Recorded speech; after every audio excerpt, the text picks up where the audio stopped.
Okay guys, welcome back. Our 2021 real estate market forecast continues. I've got my Cobalt Property Management logo behind you, which of course is the sister company to Coldwell Banker Town & Country, and that's where we do all of our property management. So here we are with the eviction moratorium update. So I'm going to go quick. I think this is the fourth eviction moratorium that I've kind of filmed in this setting, kind of formal if you will. But for those of you that have been paying attention that are our clients, this is probably closer to the 12th or 13th moratorium update that I've been doing over the last year and a half. So at any rate, we're going to go kind of quick because I'm assuming if you're watching this, you understand kind of where we are. So we're not going to talk federal, CDC's done.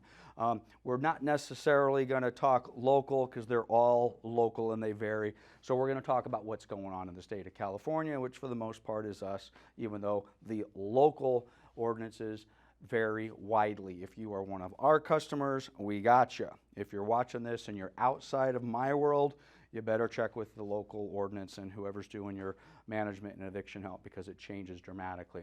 So here we go. Moratorium ended September 30th. Wait, Lance, you already told us that last month. Yes, I did. Matter of fact, I haven't even changed one single slide in this entire presentation. This is more of a refresher. It ended, but wait a minute, why is this guy holding his head? Why does he have a headache? Because we got some work to do still, okay?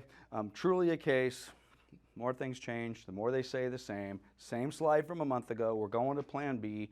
So basically, what is Plan B? Plan B is us complying with AB 1482, the California Tenant Protection Act, and everything that goes with it. So the moratorium itself is over, okay? It ended September 30th.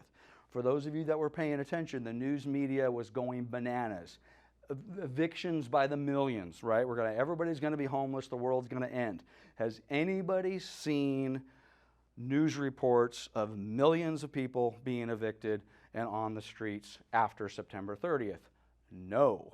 Why? Because the reality is the moratorium is still going on, and it's going to, at least in California, it's going to go on through March of 2022. So we still have at least another 5 months going on here.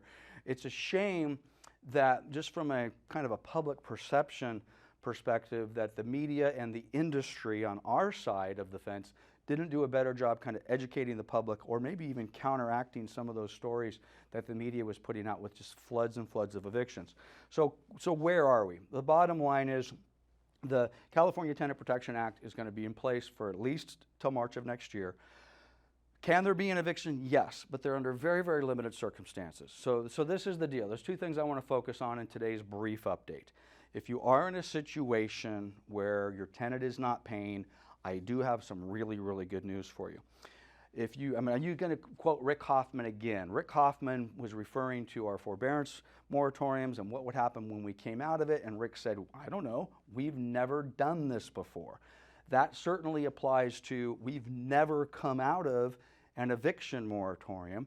So when I have clients calling me, they see something on the interweb or whatever, they read something in the paper, they make some assumptions. Some of them have even called me and said, hey, I talked to my attorney and he told me this. I said, well, doesn't sound like your attorney is an eviction specialist because what you're hearing from your attorney isn't the fact. But the bottom line is we have until March of next year. We'll see what happens after that. But the good news is, one thing that we have finally seen happen, getting back to my Rick Hoffman quote, we have never done this before, is we are starting to see some payments through the rent subsidy program. You remember Governor Newsom came out earlier this year and said there is funds, there's still billions of dollars that are unused. There are funds to basically help the tenant get the rent paid and in effect help the landlord get that money in their hands because that's who it's due and get their mortgages paid. We are starting to see that process actually work, okay? We actually had a landlord within the last couple of weeks. Don't ask me why the money's coming from the United Way. The state of California has contracted with a variety of these NGOs and they're kind of processing this. I still don't know why, but they are. So United Way seems to be the one that we've kind of gravitated to.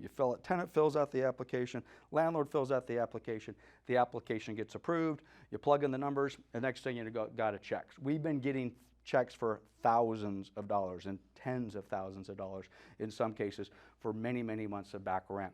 So the process is working. And honestly, I think the process to actually get that through the system, get the landlord approved, get the tenant approved, and get the funds, frankly, in the landlord's hands, which is where this money's going, by the way. I do think we're going to start to see that get a little smoother. So for those of you landlords that are like, oh, Lance, you've been telling me this for a little while, where's my money? Be patient, but it's coming, okay? And I will tell you, don't worry about, well, yeah, it's coming, but am I going to get all the way back the 6 months or 8 months that I owed? Yes. Well, what happens if they haven't paid November or December for that matter? It's kind of baked into the system. So I do see good news on getting those funds from the government to get those rents paid, and frankly get that money in the hands of the landlord. So if you're in that boat, I know it's frustrating, but we're getting closer. We're getting closer. Okay, now the second part, of course, is the eviction side. I'm telling you guys, just don't plan on doing an eviction anytime soon. I mentioned last month, even if everything went right now, the way the courts are set up, it's probably 6 to 8 months. Okay, that's what I said last month. Okay, well, 5 to 7 months. So nothing's really changed on the eviction side. That doesn't mean we can't work with your tenant, however. So if you've got a tenant and something's going on, nothing wrong with picking up the call, picking up the phone. If you're doing it directly, I would suggest you be very careful what you say, because what you say or do or an email you may send may ultimately harm you later on. So if you're in that situation, contact us. That's what we do every day. So a lot of more stuff to follow on this.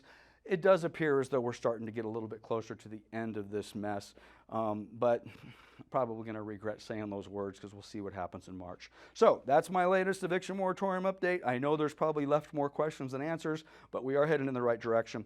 And I will leave you with this. The fact that the media is saying nothing about this, you can't find anything about the eviction moratorium ending, is a good thing. All right, have a great holiday. We'll see you in December.